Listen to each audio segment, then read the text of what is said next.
HP Controle, dá um QRX na rede que a gente está começando mais um episódio do podcast da Resquad.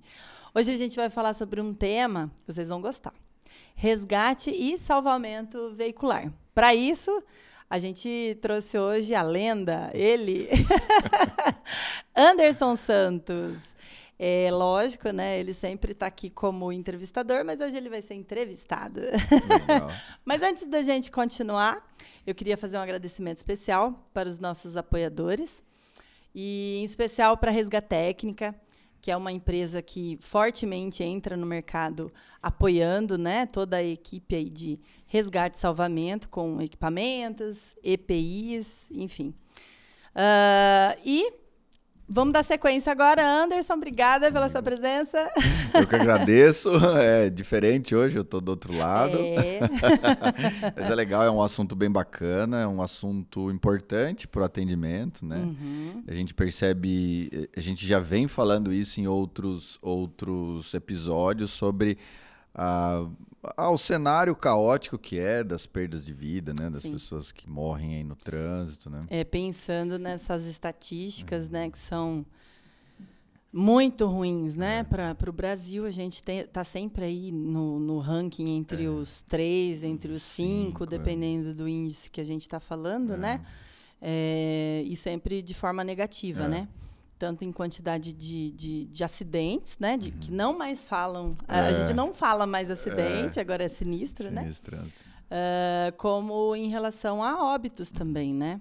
Feridos, sequelados, né? Feridos. Então, é um tema bastante importante.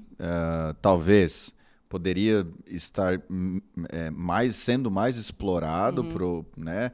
Mas já existem várias medidas... para tentar aí uma tratativa, né? Tanto a ONU quanto a Organização Mundial da Saúde, aqui no Brasil, com as ações do Penatrans, né? O Ministério da Saúde, enfim. Mas ainda é mais de 1.300.000 pessoas que morrem todo ano, né? Então, no mundo, isso é um número muito alto. Aqui no Brasil, está nos 40 mil por ano. Então, é bastante gente, né? É muita gente, né? Porque são mortes evitáveis, né? São mortes evitáveis, né? E dentro desse contexto, Anderson, não sei, né? Você mais do que eu sabe, né? Mas traz aqui, tem algumas formas, né, de realizar elaborar, né, as estratégias, a parte estratégica, né, para a gente conseguir retirar lá o paciente de um cenário onde ele está ali encarcerado, né? Você pode falar um pouquinho? Sim. Sobre isso. Nessa ótica, né? Como dizia aí um grande filósofo. Então, nessa ótica da problemática que nós temos, que é um número muito alto de sinistros de trânsito, e vários estudos eles mostram, né, que até 40% das pessoas que sofrem sinistro de trânsito, elas ficarão de alguma forma dentro do veículo, né? Vai ficar encarcerada ou aprisionada, né? E esse número, esse percentual que permanece encarcerado ou preso, um pouco mais 50% irão apresentar lesões graves, sequelas inerentes à alta energia envolvida. Entendi. Dentro disso, a gente já tem um preditor de gravidade. Então, por que eu estou fazendo essa introdução? Porque no resgate e salvamento veicular, assim como em outras áreas de atendimento e assistência, eu gosto de fazer uma analogia como um processo. Então, nós queremos sair do ponto A para o ponto B, certo?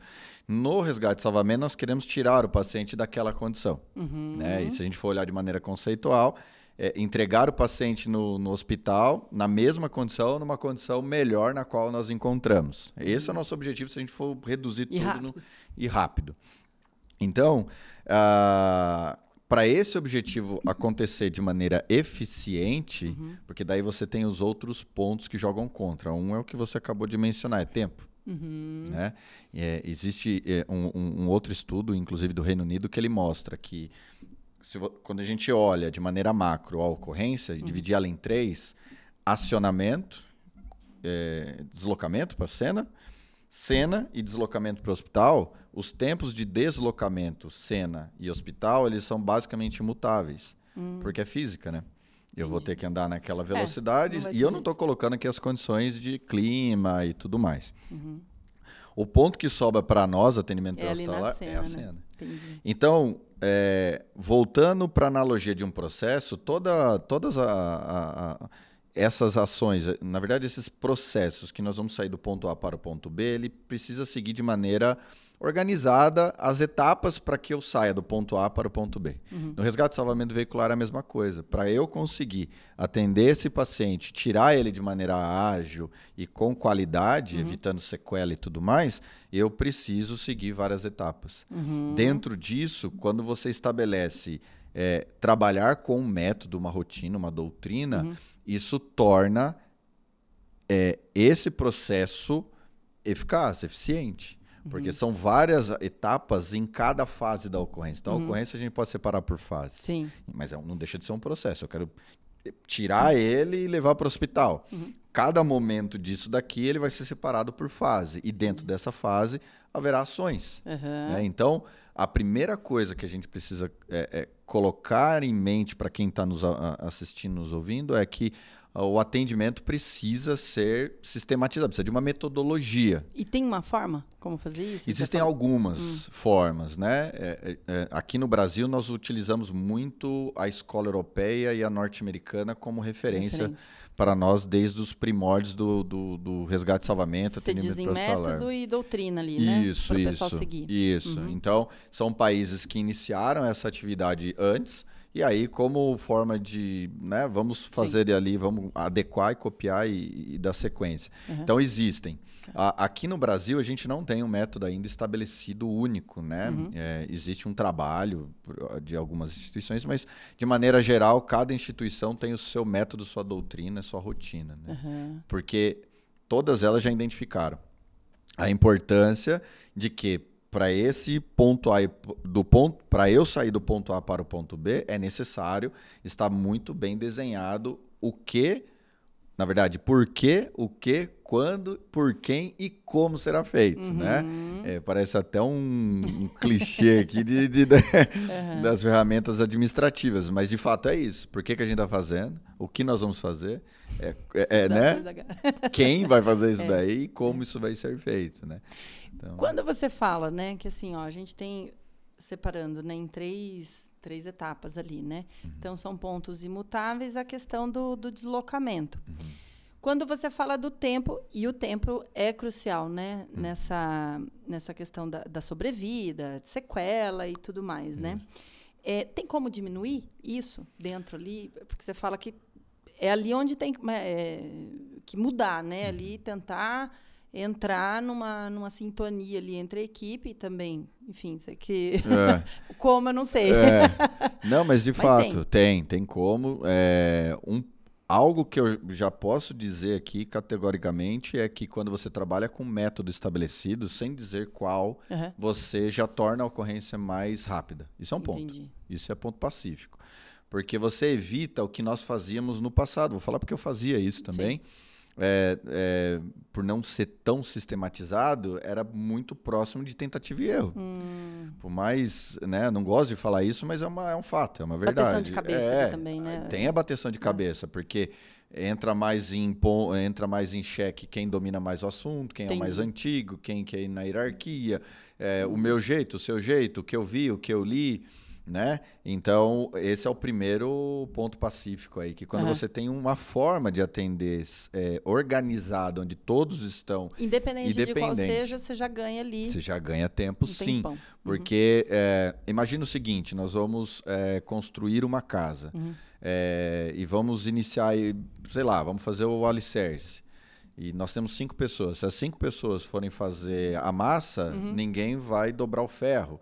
Então, cada um tem a sua responsabilidade.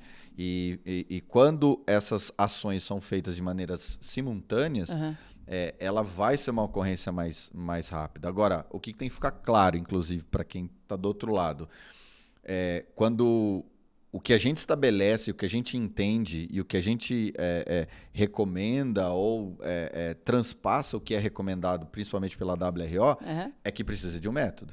Entendi. E o método não vale stick e puxa, né? Se for fazendo stick e puxa, abre um espaço e pega pelas orelhas, aí você vai sair mais rápido.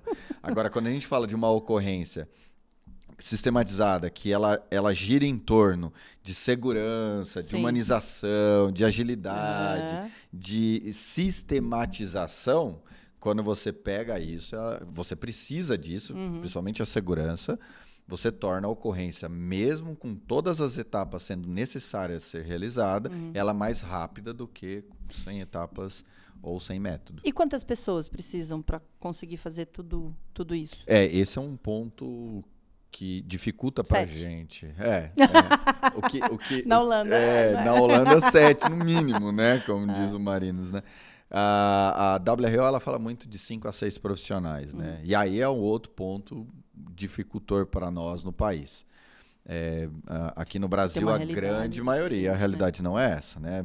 Para isso acontecer, para esse número de pessoas existir ali na operação, eu preciso obrigatoriamente de apoio, de mais viaturas, ambulâncias na cena, né? Então, rodovia, a gente está falando de 2 a 3 profissionais por viatura, por ambulância.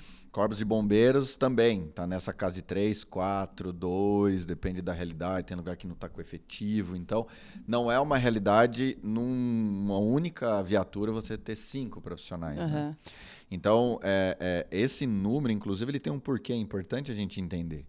Porque lá atrás, em 2016, quando nós iniciamos esse formato que é recomendado pela WRO, que ela abrange a maioria dos métodos existentes no mundo. Um muito conhecido, inclusive, é o SAVER.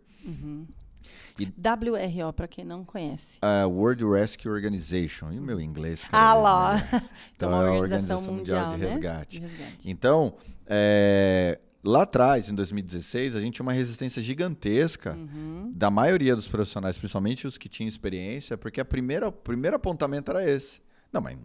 Você tá falando de 6 caboclos aí, cara. Onde eu vou arrumar? Só se eu pegar vem aqui. Curioso. E ajuda.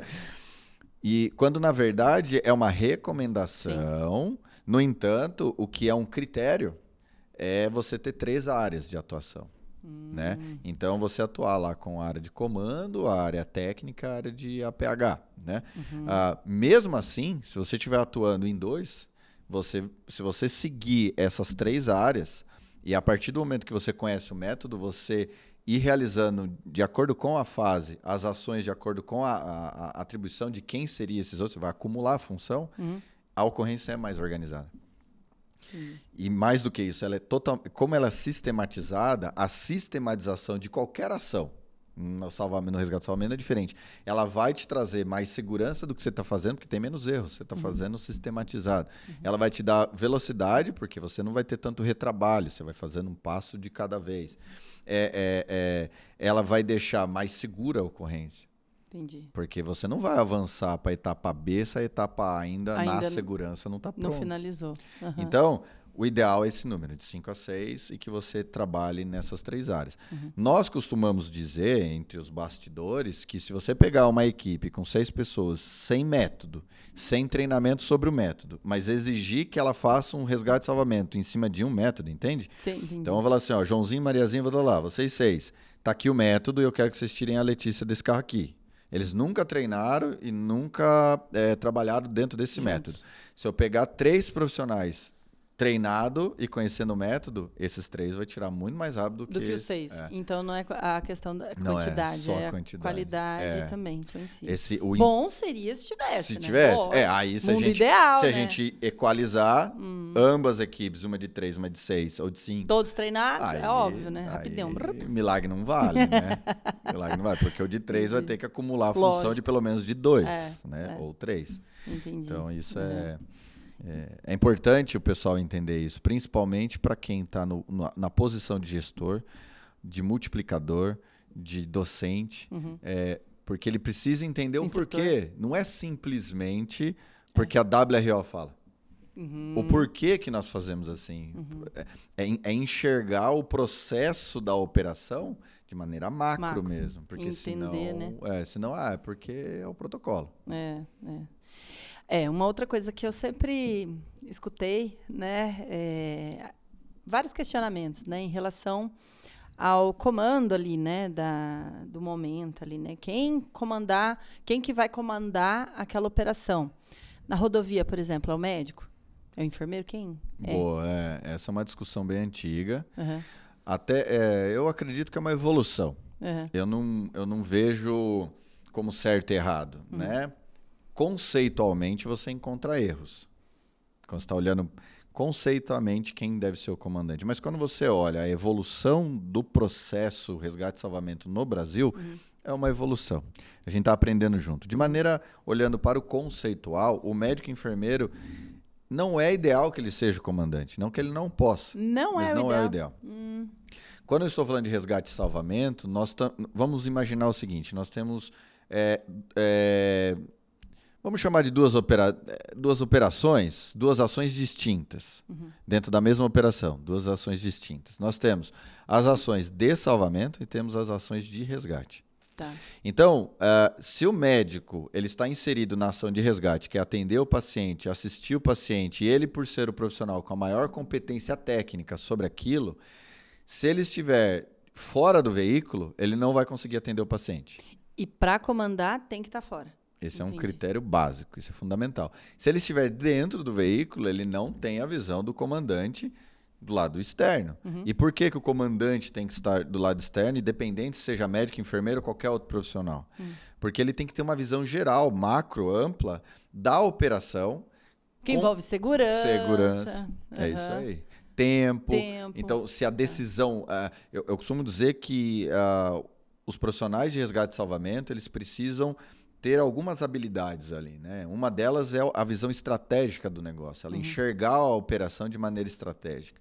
Para ele conseguir fazer um equilíbrio entre aquela estratégia que vai estar vinculada a técnicas, se ela está vinculada à segurança pertinente àquela situação, ou seja, é possível fazer isso daqui de forma segura e ainda com contraponto tempo. Sendo que o tempo ele está ligado diretamente à condição do paciente e à condição da cena. Então, não é tão simples assim. Então, demanda uma energia, uma atenção muito grande para ele trabalhar essas habilidades com ele. Então, se eu sou enfermeiro, estou dentro do habitáculo, realizando a assistência do paciente, como é que eu vou olhar para esses... Não tem como. Não tem como. E o inverso é verdadeiro. Então, não que ele não possa ser.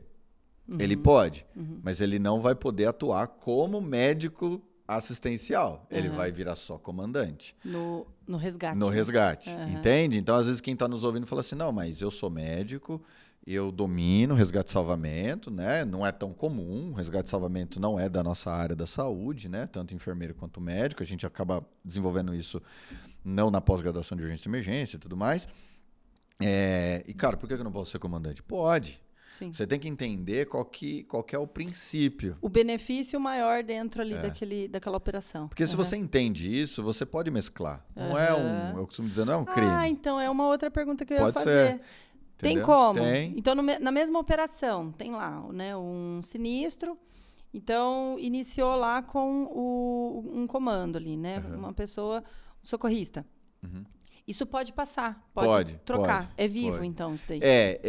Não que seja o ideal. Tá. Né? Não que seja ideal, porque quando você fica mudando as atribuições, acaba perdendo você pode perder a continuidade das coisas, né? Principalmente no aspecto de segurança.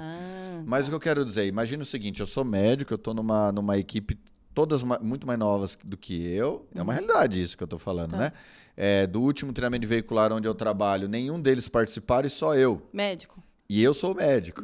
Então, eu posso iniciar como comandante ou enfermeiro. Eu sou enfermeiro, eu inicio como comandante, estabeleço ali as prioridades, o que tem que ser feito, o que cabe ao comandante, até ter acesso ao paciente. E aí, nesse momento, ter acesso ao paciente, eu posso fazer a troca. Então, Letícia, vem aqui, assume. Eu passo o bastão. Isso. Vou lá, faço a avaliação do que tem que ser feito e eu posso tomar a decisão. Cara, o paciente está estável, já fiz o giro 360, a cena está estável, está no risco assumido, vou continuar como comandante. Aqui um socorrista consegue continuar a assistência de suporte básico de vida. Não tem como. Aí o paciente é crítico. Entende? Então, até tal momento eu fico. Então, assim, Quando a gente fala de mundo ideal, ele é muito bonitinho, né? Quando a gente fala do livro... A receitinha do bolo. Mas isso que eu acabei de colocar aqui torna complexo. Sim. Porque, às vezes, o mais antigo sobre resgate e salvamento veicular tem 15 dias de empresa.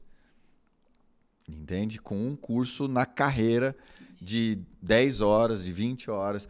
Então, é um negócio meio complexo quando a gente olha para a complexidade da operação. Entende? Para a realidade. Para a realidade. É por isso que é tão importante dominar muito bem a parte conceitual do método, da sistematização, das ações, das atribuições. Treinar muito, porque eu costumo brincar, né? Às vezes a galera fala, não, só de olhar para o meu parceiro eu já sei. Isso é verdadeiro se a gente treina rotineiramente. Se a gente não treina, isso não funciona tão assim, não. Porque o ser humano, ele aprende muito por repetição também. A habilidade motora fina é de fazer, refazer. Tanto é verdade que Neymar, Messi, Cristiano Ronaldo tá lá em cima, eles treinam todo dia. Disciplina total, né? Todo dia, tem que treinar. Então, se ele não treina lá em momento algum, seja na base, seja em cursos... dificilmente ele vai... muito difícil. Muito difícil. Por mais que você pegar assim, 5 pessoas extremamente experientes, a gente vê isso nos desafios. Às vezes é a primeira vez que a equipe está vindo, equipes profissionais extremamente experientes, mas um de cada batalhão, sabe? Não atua junto, não consegue treinar junto. E às vezes começou a treinar o método. Aí quando eles vão para a operação, você vê aquela operação muito mais que a gente chama operação de rua, né? Ou de concessionária, o cara de bases distintas.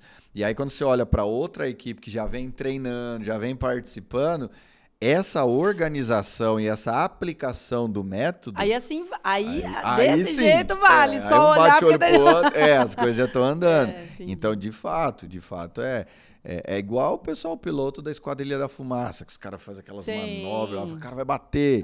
É muito treino. É muito treino, não é só muito estudo. Então, assim, é muito treino. Entendi. Então, aí de novo cai no que a gente já conversou lá atrás de educação continuada e permanente. Porque tem muita gente também que faz o curso há muitos anos, né? E aí acha, não, já sei, eu tenho experiência, eu tenho tempo, e aí fiz um treinamento lá atrás, tal.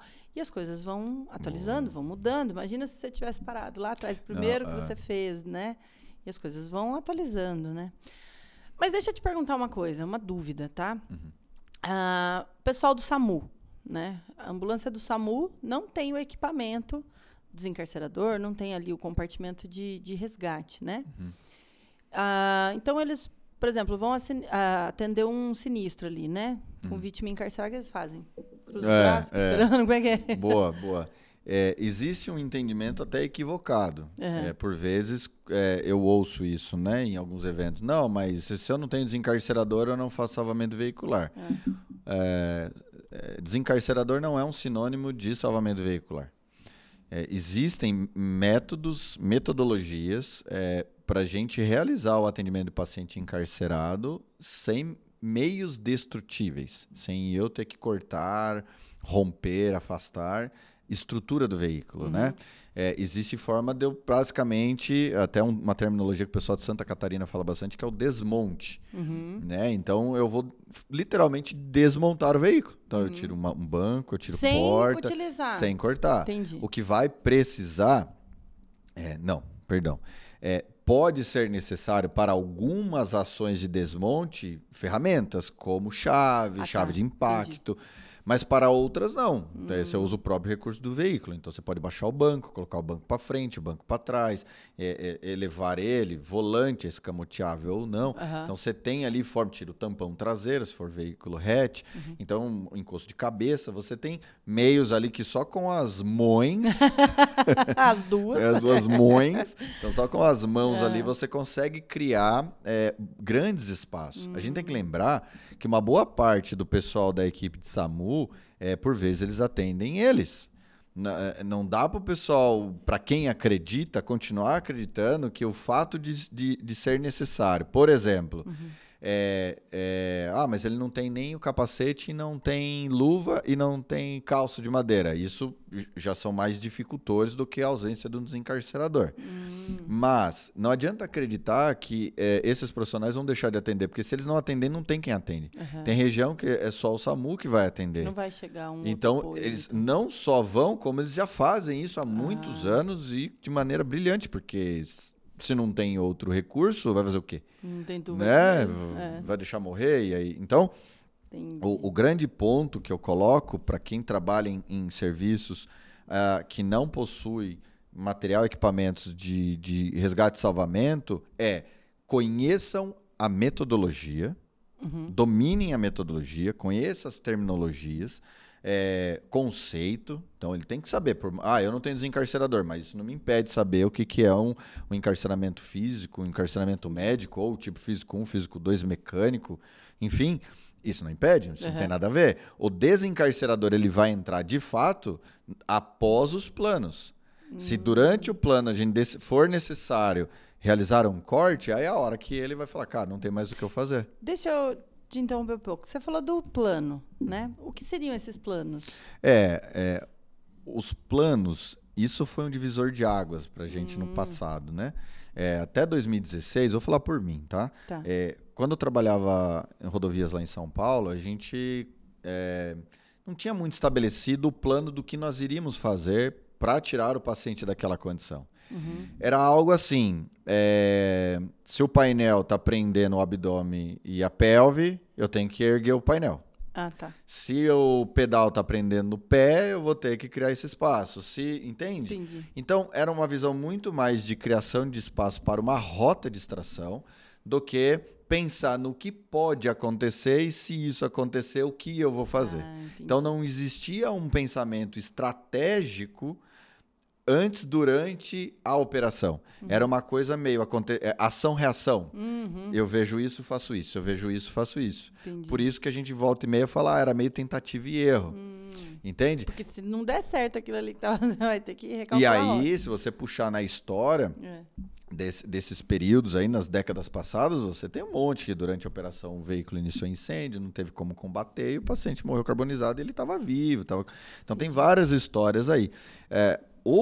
Quando você olha para os planos, você começa a enxergar a ocorrência de maneira estratégica. Legal. Que é uma das habilidades que poucos profissionais possuem. Não porque não nasceu com isso, é porque não foi tão desenvolvido nos cursos de formação. Sim. Então, a visão estratégica está relacionada aos planos de desencarceramento e extração é o que vai basicamente ditar ali a operação. Entendi. Porque quando eu enxergo de maneira estratégica o que é possível fazer, o que eu preciso fazer, eu consigo escolher qual é mais rápido, qual é mais demorado, qual é mais seguro, qual é menos seguro, qual vai dar certo de acordo com o que eu tenho, com a equipe, com o que o paciente apresenta. Então, a visão estratégica atrelada à visão sistematizada, humanizada do atendimento são fatores primordiais, que normalmente em cursos você não vê muito. A discussão é muito como que eu faço uma rolagem de painel, elevação de painel, uma grande porta, um trilho, ostra, crack egging. Então, a discussão está muito mais no como cortar do que olhar... Corte. Então, não que seja errado. Sim. Você tem que ter uma caixa de ferramentas. Bom, quando eu encontrar o paciente assim, e na minha estratégia eu pensar dessa forma, eu tenho a opção A, B, C, D e E de formas de criar espaços. Porque, de maneira geral, a gente quer criar espaço. A gente precisa de uma rota de extração e uma rota para poder fazer o ângulo de extração. Então, fiz essa introdução para, ainda que não conhece esse contexto, se situar, para chegar que hoje a WRO ela recomenda os 3 planos de como fazer a extração do paciente. E eu sempre adiciono o desencarceramento e a extração, porque uma coisa leva a outra. Então tem lá o plano imediato, que é para aquele paciente que está no risco iminente de morte. PCR, sangramento maciço descontrolado, que mesmo lá de fora eu não consigo chegar lá e o cara vai ficar aí sanguinando. Uma viária obstruída óbvia, tá óbvio que tá com uma viária obstruída e eu não consigo acessar o paciente para liberar a viária e ele vai evoluir para uma PCR, que é a primeira condição que eu coloquei. Uma questão de cenário. O veículo iniciou um incêndio, o que a gente tem não está combatendo, o extintor não está sendo suficiente, corpo de bombeiro não tá perto, não chegou, não tem linha, não tem espuma e tudo mais. Eu tô numa região de alagamento, então o nível da água está subindo muito rápido. Então tem várias situações de ambiente que me levam a uma extração de plano imediato. E o pessoal até confunde um pouco tipo de extração com plano de extração. Porque as literaturas elas falam muito. Ela fala extração imediata, extração controlada, extração rápida. E no plano também existe o plano imediato, o plano emergente e o plano urgente. Então, falando de plano, tudo que for imediato arremete a isso. Ou a condição do paciente vai levar ele ao óbito, é iminente. Ou a condição da cena vai levar ele ao óbito, mesmo que ele não esteja grave, mas começou a pegar fogo. Entendi. Nesse cenário, a literatura, por mais que medicina não é exata, ela recomenda algo em 3 minutos. Mas não é 3 minutos da hora que você decidiu, é 3 minutos da hora que você parou na cena. Então, do momento que você chegou na cena até o paciente estar fora do veículo, 3 minutos. Então, cara, vai usar prancha? Não vai. Você vai usar desencarcerador? Se der para tirar ele sem fazer nenhum movimento em estrutura, melhor. Porque senão é tempo. Então, é basicamente o que a gente ouviu lá atrás no curso de avaliadores, né? Saque para as orelhas. Né? Os portugueses. Basicamente é isso. Puxa do jeito que dá, por onde der, arrasta. Saque para as orelhas. Então, é ação salvadora. Sim. Ela é agressiva, ela não é segura para o paciente, ela não é humanizada, provavelmente ela vai aumentar sequela, ela vai aumentar a lesão, mas é salvador, eu vou salvar o paciente. Se eu não fizer isso, ele vai morrer. É cenário de guerra. Tá? Então, esse é um plano imediato. Aí você tem o plano de emergência e o plano de urgência, né? Eu já estou dando uma atualizada aqui, né? Então, o plano de emergência é o que a gente fala para o paciente instável, tá? Então, o anterior, plano imediato, para a gente fechar. Paciente instável com cenário instável. Tá. Então, é risco iminente de óbito, isso tem que sair agora. 3 minutos tem que estar fora. Tá. Paciente instável e cena estável, ou cena instável e paciente estável, eu consigo tirar num plano de emergência em 10 minutos. Entendi. Tá? Quando eu tenho um estável. Ou outro. Eu consegui controlar beleza, então isso não quer dizer que ele não pode ficar aqui o tempo todo, tem que ser rápido, mas não precisa ser tão agressivo igual cena e paciente estável, ou a cena ela ser uma instabilidade tão grande, no caso do incêndio, e não necessariamente o paciente também estar em PCR. Tá? E você tem o plano urgente, que é quando o paciente está estável e a cena está controlada. Então, o ideal é tirar em 20 minutos esse paciente. Tá? Claro, quando você fala ideal, a primeira coisa que vem na cabeça é não tem como. E se for um veicular pesado? E se for um veículo sobre o outro? E se for na ribanceira? Se o sol apagar? se a terra parar de girar, todo mundo é arremessado, vira um monte de tsunami, morre todo mundo. Então, não vale o e se. É um ponto de partida. Entende? Você tem que entender o seguinte, se o plano imediato na literatura está falando 3 minutos, cara, seja o mais rápido possível. Se puder tirar em 1 segundo, tire. Saque pelas orelhas. Saque pelas orelhas. Entende? Se é em 10 minutos, se puder tirar em 5, tire. Mas se não der, saiu em 15, saiu em 20. Mas, cara, saiba que você está fazendo de tudo. Dentro daquele cenário, o mais próximo foi aquele tempo, mas era o mais agressivo. Tem que entender ali o que você... Existem ainda outros detalhes, que eu não vou entrar aqui, senão fica muito cansativo, virar aula, que é a quantidade de espaço interno versus espaço externo para plano A, plano X, PTO. Então, são esses 3 planos. Só que, de maneira geral, para quem está ouvindo, então, tem o plano imediato, eu tenho o plano de emergencial e o de urgência, tá? Esses 3. 3 minutos, 10 minutos, 20 minutos. Beleza? Tá. Imediato, PCR, incêndio, tá bom? De emergência, o paciente teve um declínio ali do nível de consciência, o paciente está inconsciente e o cenário está tranquilo. E urgente, o paciente tem uma fratura de tibifíbula e o cenário está controlado. Então, eu tenho esses 3 planos aqui. O plano imediato, eu não tenho espaço nenhum, eu puxo por onde dá. O plano emergencial é o menor espaço possível já para ele sair. Você não leva muito em consideração sequela de coluna, movimentação, ângulo e tudo mais. E o plano de urgência é um plano que você já leva em consideração. Melhor ângulo, mais espaço, é mais seguro. Portanto, Esse de 20 minutos é o mais demorado. Portanto, é o mais demorado. É o mais demorado. Porque exige mais técnica e tudo mais. E dá para fazer isso. E dá para fazer. Né? E dá para fazer.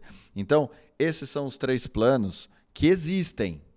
Só que de maneira geral, quando você vai falar de... Vamos falar de prática agora. Esse é um ponto que tem que ser interpretado. Quando você está lendo a literatura e está trazendo para a sua vida. Você não vai construir os 3 planos.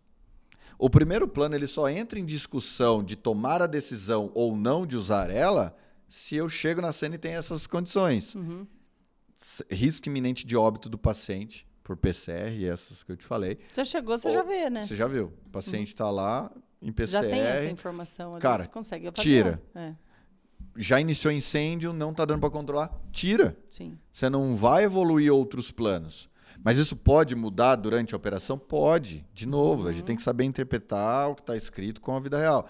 Pode ser que nós tínhamos a certeza que o paciente estava em PCR e assim que a gente acessou ele não está em PCR? Pode ser. Aí já mudou. Já mudou. Está tudo bem. Aí você avalia o paciente. Isso. De maneira geral, o que eu estou querendo trazer aqui é o seguinte, que na execução dos planos, normalmente você vai trabalhar sobre 2 planos. Entende? Entendi. 2 planos. Você vai trabalhar com urgente e emergência. Porque o primeiro... Imediato você já descartou. Chegou, não é? Já virou pode... emergente e urgente, né? Entendi. Emergencial e urgente. Então, por que eu estou dizendo isso? Porque agora está passando uma nova atualização de algumas recomendações, que se você olhar, ela continua basicamente dentro da mesma essência. Ela deu critérios ali, deixou mais focado, principalmente o paciente como centrado, né? Que ela coloca o plano principal e o plano complementar. Tá? E aí, dentro do plano principal e complementar, você usa esses 3 que eu acabei de dizer para decidir qual desses 3 vai ser o principal e qual desses 3 vai ser o complementar. Entende? Então, precisaria de mais um episódio para a gente... Só para falar sobre isso. Mas por que é importante entender isso?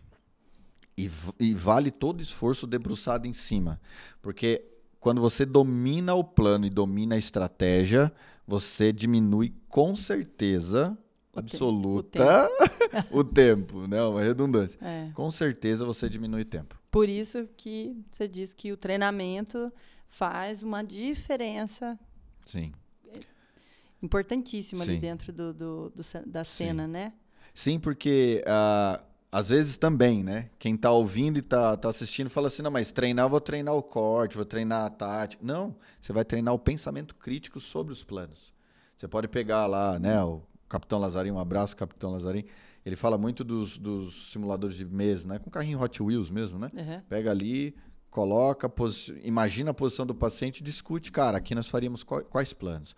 E se o paciente estiver inconsciente e o cenário controlado, qual é o plano principal, qual é o complementar? Qual que vai estar ao outro? E se o paciente começar consciente e partir para uma inconsciência? Entende? Porque daí você já começa a discutir qual plano eu executo primeiro. Você vai treinando o raciocínio rápido, né? Entende? Como você disse do Messi, né? Mais ou menos isso. Porque você vai treinando, vai ficando... Porque, mas é porque o Messi, o Neymar, o Cristiano Ronaldo, eles têm um dom. Se olhar para a parte mais religiosa, tudo bem, pode ser. Se você olhar mais para a área médica, ele tem um desenvolvimento melhor numa área X do cérebro. E quanto mais estimulado... mais é o aprendizado dele. E se você falar com eles, olha, você tem o dom, eles não vão gostar. Não, vão ficar bem brabo. Vão ficar bem brabo. Ou eles vão falar assim, não, de fato eu tenho um dom que se eu não manter ele, eu perco. Então, horas de treinar. Então, quando a gente fala treinar, é treinar também o pensamento crítico estratégico. É olhar para a ocorrência de maneira estratégica e não ação-reação. Se eu ver isso, eu faço isso. Sim. Você tem que estar um passo antecipado. Por quê? Nós não vamos avançar aqui, prometi. Mas você concorda comigo que se eu pensar em decidir qual tipo de plano eu vou fazer na hora que o veículo pegar fogo, você concorda que não vai dar tempo? Não. Eu decidir executar um plano de extração, ou melhor, decidir retirar o paciente Na hora que ele evoluir para uma PCE, você concorda que se a perna dele estiver presa, ele não vai sair? Você concorda que por mais que ele esteja solto, se toda a rota por onde ele vai sair estiver toda obstruída, ele não vai sair? Não vai sair. Não vai dar tempo. Até você soltar tudo. Cara, e dentro do carro você não faz RCP de alta qualidade. Esquece isso. Então, quando você pensa de maneira estratégica, você começa a executar pelo pior. Então, eu já vou começar pelo plano complementar, ou emergencial, imediato, o que a gente decidir de complementar. Dependendo da cena. Né? Porque se esse paciente evoluir para uma pior, o plano está pronto, a rota está pronta. É só entrar com prancha ou saco pelas orelhas. Ou saco pelas orelhas. E aí, depois que eu estabeleci a minha rota de fuga, minha saída de emergência está desobstruída, pegou fogo aqui no estúdio. Cara, a porta tá ali, tá desobstruída, é só sair. Tá desobstruído? Tá. Pegou fogo? Não.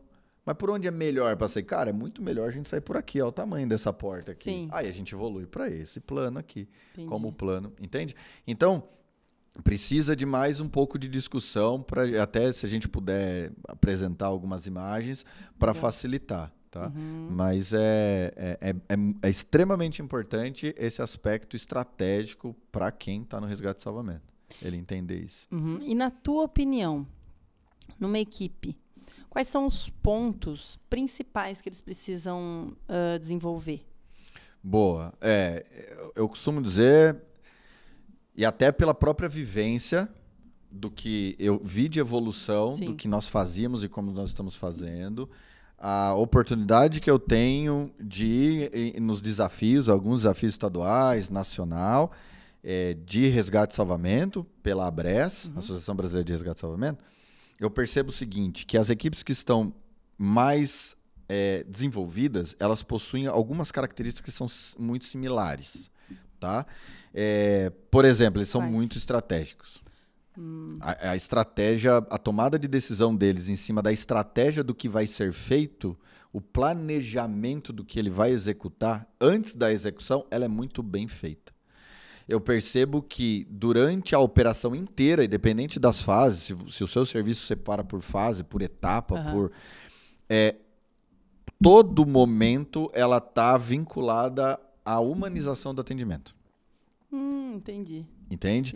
Então, a preocupação da humanização não se limita apenas a te dar um apoio psicológico. Para o paciente ali. Mas é o todo, é a segurança, a preocupação, é te avisar, o barulho. Eles fazem isso de uma maneira muito bem feita. Eles trabalham de forma muito sistematizada. São muito sistematizados. Então, assim, não é nada atropelado. Por mais que essas equipes de alto desempenho, elas promovem, em alguns momentos, ações simultâneas, não é atropelado. Não é atropelado. Existe uma organização ali. Talvez para quem não entenda, olha, mas cara... É ágil, mas não é atrapalhado. Ali, não é bagunçado. Loucura, não é correria, sabe? Então, o comandante ele está acompanhando as operações, ele consegue, a equipe consegue de maneira ordenada. Então, eles são muito sistematizados, fazem o que é para fazer no momento oportuno. Não simplesmente porque tem que fazer. Ele viu, ele consegue fazer e... Portanto, no final, por fim, agilidade no que faz. Eles são muito hábeis no que eles fazem. Então, o técnico ali que usa o desencarcerador, ele usa de uma maneira absurdamente cirúrgica. A forma parece ser fácil até. Você olha e fala, pô, na minha cabeça eu faço. Só que não. Vai fazer. Só que não. Cara, então, esses são os pontos principais que eu vejo. Assim. Tem outros, mas esses estão de longe, assim... Mas... você consegue enxergar que acaba sendo comum entre essas equipes. Que legal. Por mais que eles tenham especificidades, particularidades, esses comportamentos eles são muito similares. Você percebe neles. Assim. E pensando ao contrário agora. Então, vamos pensar quais os maiores erros que as equipes comumente acabam fazendo. Acho que o principal é não acreditar que a ocorrência precisa ser sistematizada e ter uma metodologia de atendimento. Esse acho que é o principal erro, porque ele já traz com a sua essência a insegurança da operação, que é a pior condição que tem numa operação, são ações inseguras. Porque lembra do objetivo inicial? Ponto A, ponto B, tirar o paciente na mesma condição e entregar ele numa condição melhor ou igual, quando possível, isso dificilmente acontece quando não entrega o paciente em uma condição pior. Então, exemplos. Vai fazer afastamento de painel sem realizar todos os procedimentos de acordo com a sistematização da técnica, colocando o tempo como ponto maior ali, e começa a fazer a movimentação, não faz todo o procedimento, por algum motivo o equipamento escapa, volta, pega o paciente, machuca o paciente, piora a lesão do paciente. Entendi. Começa a movimentar painel sem ainda ter certeza do que está vendo. Começa a cortar a coluna sem antes expor e saber onde está posicionando o equipamento. O equipamento não tem força para cortar porque ele tem um limite. A estabilização também. Estabilização, antes de estabilizar o veículo ou enxergar as possíveis movimentações da carga, já sai acessando o veículo, aí o veículo termina de tombar, o veículo começa a andar com o socorrista, o bombeiro dentro. Então, isso que eu coloquei, né, a falta do método, a falta da sistematização, ela reforça o ponto da insegurança. E que por si só já é o maior erro, não trabalhar de maneira segura. E veja, trabalhar de maneira insegura, eu não consigo enxergar um cara que fala assim, não, eu vou lá trabalhar de maneira insegura. Ah, sim. Ele acredita que aquele jeito é seguro. É seguro, é lógico. Não precisa de capacete. Esse capacete aí, não, luva, imagina. Isso daí é pra vocês que são tudo da marca da Avelan lá. Não precisa disso tudo não, cara. Pra que tirar o vidro? Que estoura, empurra o vidro dentro do carro mesmo. Não, então, acho que esses são os principais erros, assim, né? Porque tem outros erros que eu vejo que não é muito a decisão, é mais a imaturidade do profissional frente ao tempo de experiência. Então, por exemplo, a falta de visão mais ampla, aquela visão mais em túnel, porque está muito ansioso, porque está com a adrenalina lá em cima. E a adrenalina, quando a gente está olhando para ela como neurotransmissora, ela muda de fato várias coisas no nosso organismo, né? Então ele faz um super foco para uma coisa só e ele deixa de... Entende? Ele entra numa ansiedade muito grande, mas isso está muito relacionado à falta de experiência. Com o tempo vai resolver, muito treinamento e Agora orientação. tem também aquela outra profissional que tem experiência. Esse é complicado. Como dizia o Dr. Rodrigo, contra a ignorância, só a formação. Então, e a pessoa tem que estar aberta. Se ela não quiser, e o adulto é complicado, né? Quem é docente aí e ouve muito da andragogia, é complicado. Quando ele já tem as verdades dele estabelecidas, e é difícil. Tem meios, formas, técnicas para vencer isso daí, essas barreiras, né? Mas é mais complicado e acaba, ao meu ver, sendo mais grave. O cara que tem mais experiência causando operações inseguras por erros elementares, por uma preferência dele. E transmitindo isso para os outros também, porque às vezes tem recruta junto, né? E aí acaba indo pelo mesmo caminho, né? Acaba traçando os mesmos, fazendo as mesmas ações e tudo, né? É aquele meme, né? Duas pessoas vestidas de Homem-Aranha, né? Aí um na frente olhando assim, o outro atrás, o mais jovem atrás olhando para ele assim, e uma bolinha de pensamento. Nossa, como ele é calmo na ocorrência, como ele mancha, cara. Cara, será que um dia eu vou ser assim? Aí o que tá lá na frente, mais antigão, olhando com a bolinha. Cara, o que eu vou fazer? Não sei nem por onde começar. Então, o mais antigo, ele é formador de opinião pela experiência. Sim, pelo As tempo. As histórias, eu já fiz isso, eu já fiz aquilo, já participei disso, vários cursos e tal. Então, ele já é admirado por isso. Dependendo do perfil dele, né? Se ele é um perfil mais de líder, de posicionamento... Formador de opinião. Aí isso puxa mais ainda o novato, vamos chamar assim, né? Que já admira ele pela posição dele, às vezes pelo cargo, às vezes pela hierarquia. E aí, se tem esse viés aí de, não, meu jeito sempre funcionou, babá, e não se atualiza, porque não aceita algumas coisas, ou discorda, olhando de maneira rasa. Talvez até o discordar é não salutar, é o problema, né? Porque, e assim, dentro disso que você está falando, talvez, se a gente até conseguir, de alguma forma, mostrar qual é o resultado que isso traz para ele, conseguir buscar mais informação com treinamento, atualização e tal, acho que é mais fácil, né? De conseguir convencer, eu digo, esse profissional, né? A informação, ela é divisor contra de água. fatos, não há argumentos. Não há argumentos.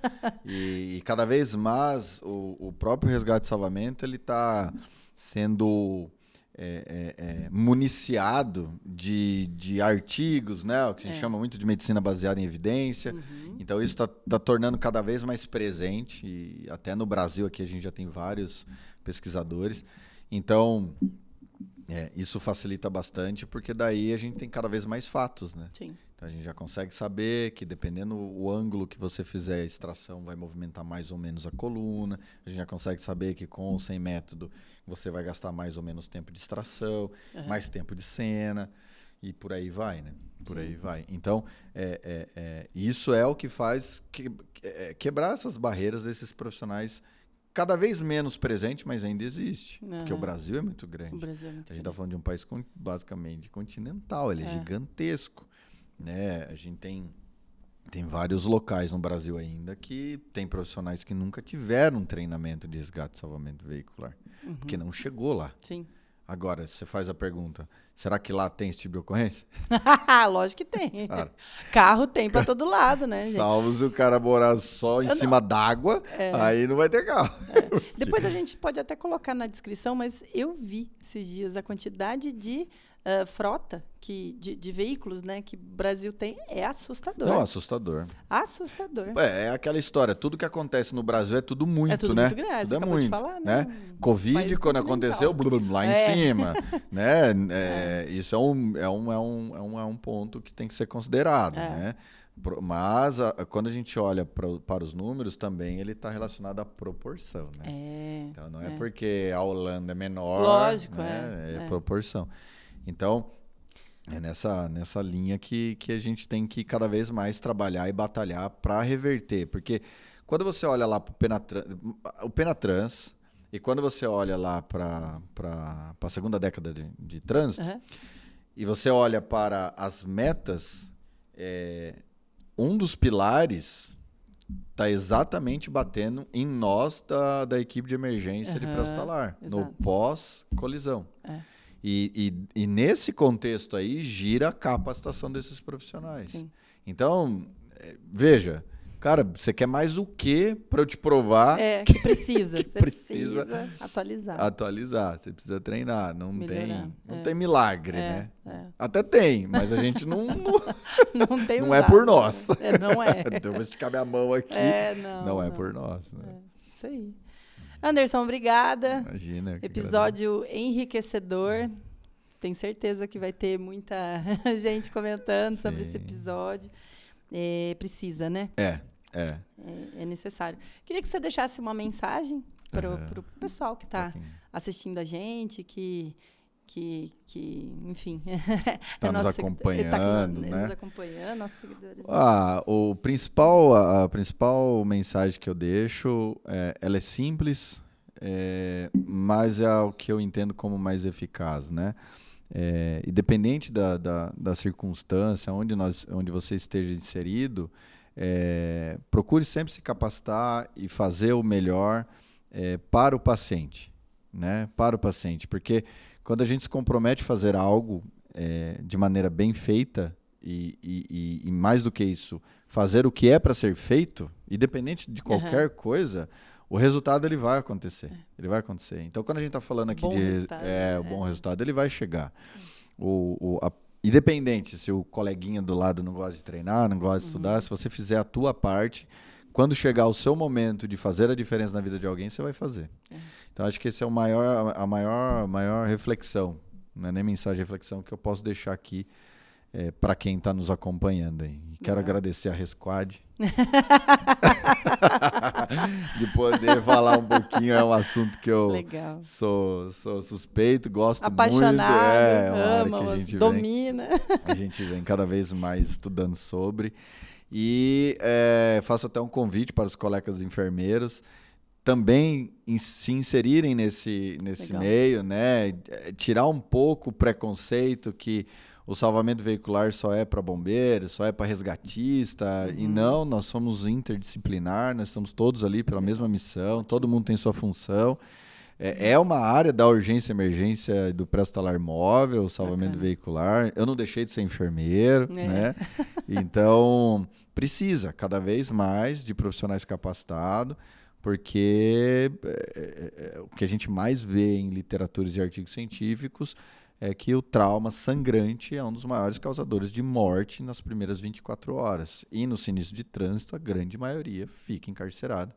Grande maioria não, 40% fica encarcerado, e quando fica, a maioria desse pessoal vai ter lesões graves e uma boa parte delas sangrantes.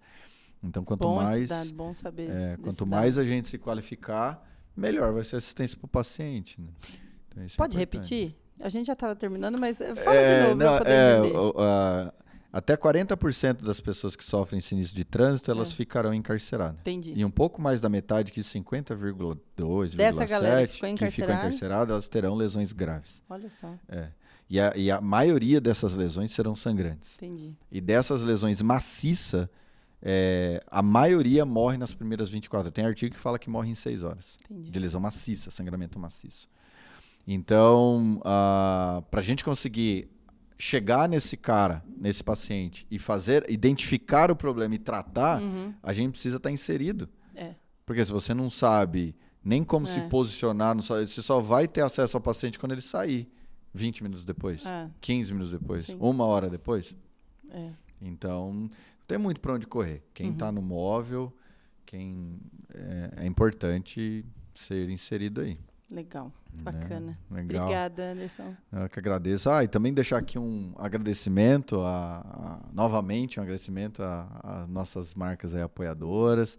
Agradecer em especial a Resgate Técnica, né, que é uma empresa aí, já mencionada pela Letícia no início, mas que fornece equipamentos, materiais em resgate e salvamento, no APH também. Então, para quem aí é socorrista, é enfermeiro, é médico e está lá, joelho no chão, no dia a dia, dá uma olhada lá que tem bastante coisa bacana, tem bastante coisa de qualidade, certificações, feito para tal, nada adaptado, nada no jeitinho ali.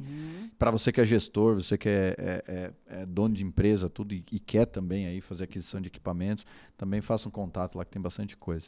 Tá bom? resgatecnica.com.br. E aí, de novo, para quem não segue a gente, puxão de orelha, todo o episódio vai ter. Inclusive, para quem ficou até agora, eu não sei aonde que é, mas tem, se é para cá ou se é para cá, tem um botãozinho ali, ó, para dar um like. Dá um like, ajuda a gente, segue a gente lá nas redes sociais, @resquadbr, tá bom? Isso compartilha aí. E é isso aí, vamos construindo um resgate e salvamento APH melhor para o nosso país. Obrigada, pessoal. Até o próximo episódio. Tchau.